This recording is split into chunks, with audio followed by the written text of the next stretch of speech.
Nu har vi precis spelat in vår musikvideo till Fighter. Och här sitter vår underbara koreograf till musikvideon. Denise. And we thought we would do a Q&A. Q&A. Okay. Yeah. Because Q away. Q away. So just, who are you? Tell something short. Gosh, something short. I'm Denise Holland-Bethke, and I am living in Sweden now. I grew up in Los Angeles and was a professional dancer for my whole life. And then now I've just started doing more choreography and feel very lucky to get to work with you talented people. So I don't have to move anymore. You do. But you've danced with so many artists. Which and how was it? Can you just... Amazing. I mean, a lot of times it's just like a one-day video shoot that you're working with an artist, so you don't get to know them so well. Okay. But it's exciting to be with these people that are so high in the world. must be fun. Yeah. But I got to dance for a long time with Paula Abdul, which at the time was she was really iconic, and she brought the level of jazz dancers up through the roof. Yeah. So I was working with her on and off for about 5 years. And so I got to do things like, we toured around the world. We stayed at luxury hotels. That was the best part. Yeah, we got to like do every TV show. We got to do the Academy Awards. We got to do like the Top of the Pops in England. We got to do TV shows in Paris. It was amazing. It was like, and I knew every moment, like, savor this. This is gonna go end at some point. Exactly. Savor. It's just like what you guys are going through. Like, just suck it up and remember all of it because it's super special. But you must have gotten close with her then. Yeah. But what happens sometimes with celebrities is they want to separate them. They're so busy. Like we would sleep in at the hotel, but she would have to get up at 6 in the morning and go do the radio interview and the TV shows, and then we show up to do the concert at night. She's already had a full day. Yeah. So it was later on. It was harder to like hang out and do those things. But she was amazing. Do you guys know who she is? Yeah. Have you seen some of the old videos? Yeah. Should look at some of the old videos because she's like, as far as jazz, she's super sharp. Boom, boom. And she made the girls like more athletic. Like we had to get down and up with the guys. So it was really a lot of training. And I'm sitting here like, what? Love me forever. Is it just a hit and run? I'm so impressed, you guys. I want to see you again. We got a good thing. You guys know the lyrics. I worked with her for 5 years. I don't know any lyrics. That's so me, right? That sounds like you. Yeah. It's just like, excuse me. But have you learned the lyrics for our song then? Yeah, I think I've heard it about 4,000 times today. I know. I'm a fighter. Am I right? I'm a fighter. Did I get that? Exactly. And You can be part of our group. Yeah, exactly. And you remember. Cool. How long have you danced? For how long time? a really long time. I started when I was 16, though. I started kind of late. Wow. But I was a gymnast before that, so I came into dance with some flexibility and some strength and some discipline and some stubbornness. Yeah. So, so then, I mean, and I didn't know it could be a job. I was just doing it for fun. Yeah. And then jobs started to come, and I was like, oh, this is kind of fun. They're paying me to do it. Idiots. No, I do this for free. No, then I realized, oh, okay, this is an industry, and this is what you can actually do this for a living. Yeah. So I did it for a very long time. That's cool. So, who was or is your favorite Like choreographer or a person to dance with? Yeah. I have to say Paula, because her style was so challenging, and it was, and in her show, what she did was, like, for the second concert that we did, Under My Spell tour, she had different choreographers come in. So she took the best choreographers, and we got to do a number with each of them, which was phenomenal. And we got to fly, and it was like we were flying around. I was on stilts and flying, and it was craziness. It was really awesome. So she did it. She was like, create a new... Yeah, she choreographed a lot of the stuff from the old, like before, so we layered it. So we took some of her numbers that she choreographed, and then like Jerry Evans came in, and Barry Lather came in, Bill Bowl came in. There were some other ones, and then Jeffrey Hornaday, who did Flashdance. He directed that. He came in and directed our whole show. So then he like tweaked it. Yeah, so some really nice. But I mean, there must have been a lot of different styles. Have you ever been taught something that was very challenging? You know what? I think because I was never really trained that much, so I didn't get set into a certain way. So every time I went into like a new audition or a new job, I was like, my brain was like trying to program my body like, okay, now I'm this person. So I learned a lot of different styles, which is why we call it commercial dance in LA, because then you're like, it covers a broad spectrum. I had to learn how to waltz for a movie. Then I had to learn how to tap.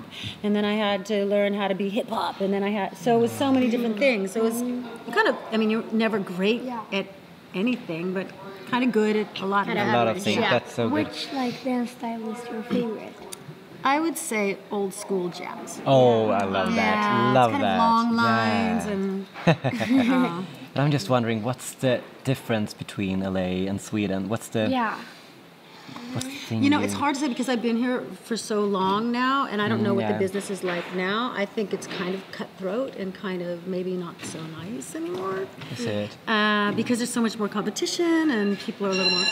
Like what I love about Sweden is that people are very open to new ideas. So you can always get a meeting with somebody and like, oh, who are you? They're interested. And as far as kids, the red carpet is rolled out. It's like people respect and value you guys. And I think they don't just see you as like a way to make money. Yeah. They see you for you and your talent. And it's super special. Yeah. I love that. So I feel like the business here, the entertainment business here has heart. You know, and I love that. I think it's really, you guys are in the right place at the right time. But is there anything you miss from LA? The sun? I heard it exists. I heard the sun exists. I was thinking about that. Haven't seen it, Paul. No, I haven't seen it. I haven't seen it for years. I don't miss the traffic. I love the green in Sweden. Everything's so green and lush. And the nature, you guys are in touch with nature. And you guys, also, there's a different pace. You know how to listen. Look at you guys. You're listening. Like, listening needs to be taught, I think, a little bit more. Are they not listening in Los Angeles? No, you know, sometimes I think it's just that things get so fast that you don't have the time. And everybody's got so much pressure. They're like, okay, so who are you? What do you... Okay, great. And who are you? And then, okay. Because I got like 500 people waiting out line, you know, that I have to cast. So... in that way, I understand. But like to go to a casting in Sweden, they really go like, oh, for a half hour maybe. What you like to do and like really... That's really cool. Do you have some advice for people who want to be like dancers? To do dancing professionally? I think, I mean... I love my friend Gerard. He always says... Oh, Gerard. Yeah, he always says, success is when opportunity meets preparedness. So that means you have to work, and then when you're perfectly prepared, that opportunity is going to open itself, and you step right in the door. Yeah. But if you're not prepared and that door opens, you're not going to get it. So that's why it's up to you to like prepare, like work hard, be there for everything, network, be kind. Be hardworking and do not complain. Be positive. All those things feed into making you a fantastic artist and a fantastic person to work with. You know? That's so important too. I think so too. Can you like say all the famous people you have worked with? I just wondering. Gosh, let's see. Well, I don't know if you're gonna know any of them. No, I don't know. I have a hard time remembering. It's so long ago. I mean, David, I did one crazy video with LL Cool J where they had a fire truck and they were escorting us with hoses for 12 hours. That wasn't that fun, but that one. And then we did Red Hot Chili Peppers. We did something with synchronized swimmers, and then I did Chemical Brothers is a really good one. Because it was this weird dream sequence of this girl, and like we all became her. That was Chemical Brothers. That was a good one. Dixie Chicks I did Country Music Awards with. Then there was a Venezuelan rapper that I went for a while with. Oh, my mom is Venezuelan. Really? Yeah. Oh my God, his name was K Pasa. I danced with K Pasa. Try to say. I got to dance with Julia Prowse, who was a Broadway diva back in the day. She had the legs of death. Yeah, Broadway in New York. And then and then Michael Kidd was my very first director, and he was like from the Gene Kelly era. Okay, do you know who Gene Kelly is? If you don't, you need to Google him. He's a god. He's a god in the dance world. Why? So because he was the first one that did these musicals that when he would do a musical, he would be acting, and all of a sudden you wouldn't realize that he was suddenly dancing and singing. So the transition was seamless. It wasn't like a 5, 6, 7. No, I'm doing this. Yeah. Now we take a break. I don't know if you would know anybody else. How was it to work with Jennifer Lopez? You know what? This is interesting because she was, when she started her career as a dancer. Yeah. And there was a TV show on at that time, and it was like a Saturday Night Live, but the cast was all African American. And the dancers, they had these dancers in the beginning. They did an opening number. They did these little bumpers before they go to commercial, and they did closing numbers, and they were called the Fly Girls, and she was one of the Fly Girls. So she like kind of was in and out of our circuits and had auditions sometimes, and then she became a big successful actress, and there was a movie that we did, and there was a big dance scene with like, there must have been 20 or 30 dancers, and we were doing this like big lifts and everything out on this huge field, and she was doing her scenes with the guy in front, but I felt kind of sad because she didn't hang with us, and I thought like, oh my God, is she stuck up now? But I don't think it was that. I think that she had so much to do with that movie that she didn't have the time to go like, hi dancers, hi, I'm one of you, look what happened, I'm so happy, look what I got to do. But she just, she had to keep going away to her dressing room. So some people didn't like it, but I was like, I think that she's like working hard. So that's true. But she's, and I think once you're a dancer, you have a very strong work ethic that you know how we are. We don't stop. You guys just dance for how many hours? And you doing Billy Elliot, please. Like, I know your work ethic is like.